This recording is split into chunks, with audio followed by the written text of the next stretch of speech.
But then comes a much more difficult question. If creation is imperfect, by the way, am I perfect? No. Are you perfect? No. Is anything in the world perfect actually? No. The only one who's perfect is who? Is Allah. So now here's the problem. Here's the philosophical problem. The problem is, if I see a beautiful painting, I say the artist is creative. But then how can I see something imperfect and then say the maker is perfect? How can I say that it's perfect? Because we're saying everything declares how perfect Allah is.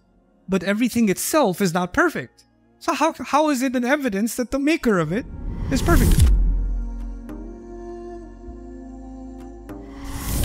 And so it's hinting at the future. There's a subtle in the surahs where the tasbih is mentioned in the future tense.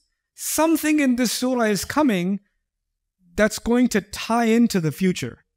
Because the tasbih is also mentioned in the future. So we're going to keep an eye open for that when we study Surah Al-Jumu'ah, because the tasbih is hinting towards the future, right? So we'll see how that manifests itself. Now, let's talk a little bit more about how is everything doing tasbih.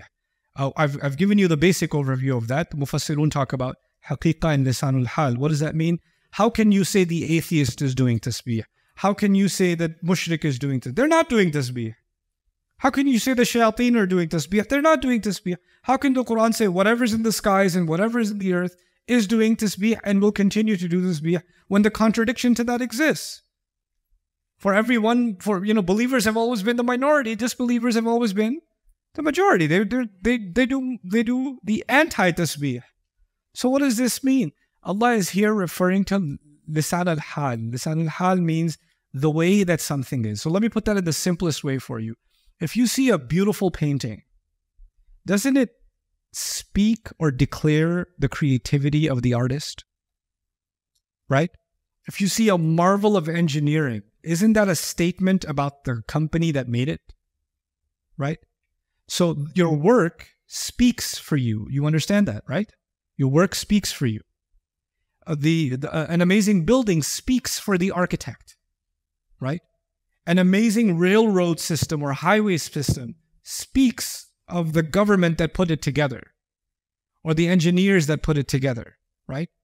If you cooked a delicious meal, it speaks of your culinary skill. Everything Allah created speaks of His perfection. You understand that analogy? It speaks. That's called lisan al-hal. But then comes a much more difficult question. If creation is imperfect, by the way, am I perfect? No. Are you perfect? No. Is anything in the world perfect actually? No. The only one who's perfect is who? Is Allah. So now here's the problem. Here's the philosophical problem. The problem is, if I see a beautiful painting, I say the artist is creative. But then how can I see something imperfect and then say the maker is perfect? How can I say that it's perfect? Because we're saying everything declares how perfect Allah is. But everything itself is not perfect. So how is it an evidence that the maker of it is perfect? This is, by the way, a very common atheist argument. Oh, your God is so perfect? What about cockroaches? What about a rash on your skin? What about my cousin?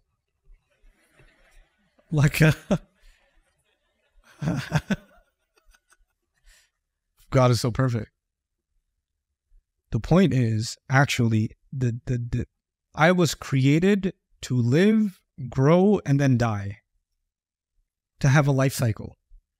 And change, by definition, change actually means imperfection. If something doesn't, the only thing that doesn't need to change is something that's already perfect. If you need to make any changes to it, that means it's not already what? Perfect.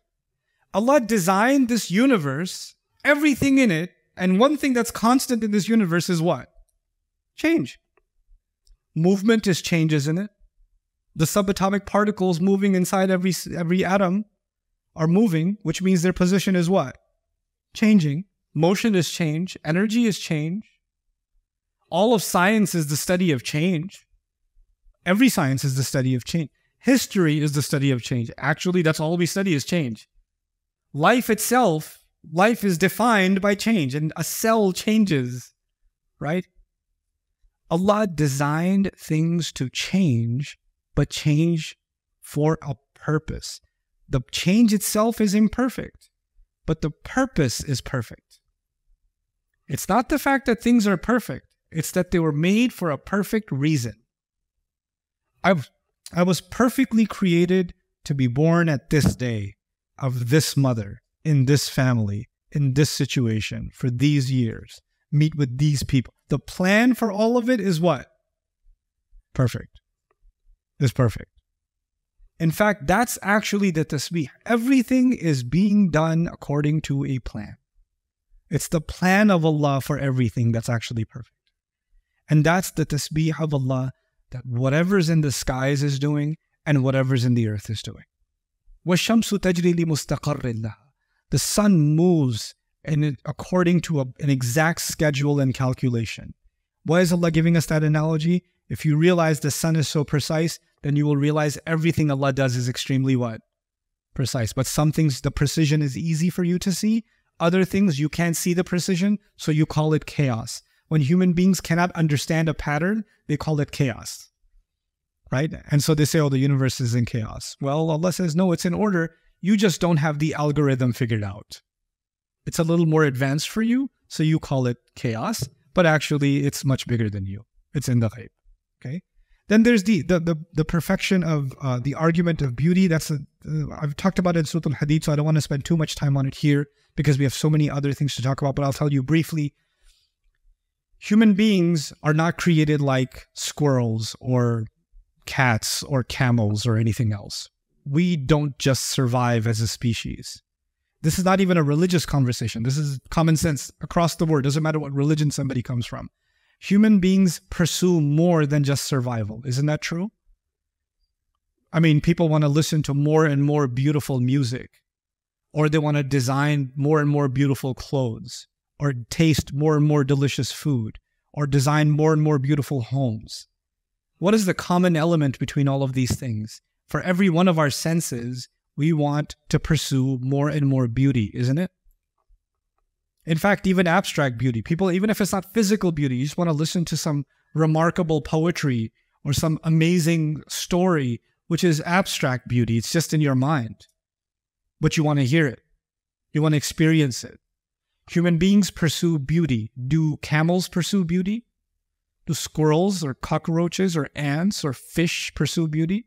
No. Human beings pursue beauty in everything they do. And then we keep pursuing this thing called perfection. We're perfectionists.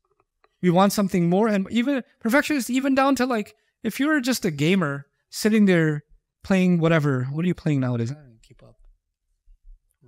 Last I knew was Roblox. Call of Duty. Okay, fine. Be old school. That's fine.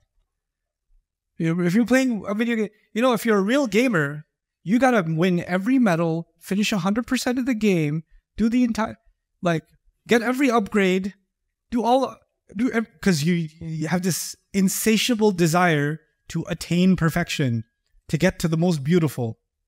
Where do you think that thirst came from to get more and more and more? Or an athlete that wants to beat his own record, or keep pushing, keep pushing, keep pushing. Because we were originally in the company of Allah, who is perfect and the most beautiful. And Allah put in us, because of that company, the desire for more and more and more beautiful. And so our tasbih is actually different than the tasbih of everything else. Allah made our tasbih even more beautiful. It isn't just even the tasbih of perfection or purpose. It's the tasbih of the pursuit of beauty. We human beings do that more than any other creature, or unlike any other creature. Then, of course, I won't break this surprise yet, but tasbih in this surah is going to have a special purpose. We'll discover that as we explore this surah, inshallah. Just about this ayah also, Allah mentioned the skies do tasbih first. Whatever's in the skies does tasbih, and whatever's in the earth does tasbih. Why are the skies mentioned first? Well, they came first, so it makes chronological sense. They do a lot better tasbih than us, because angels, they flood the sky. They do a lot better tasbih than we do.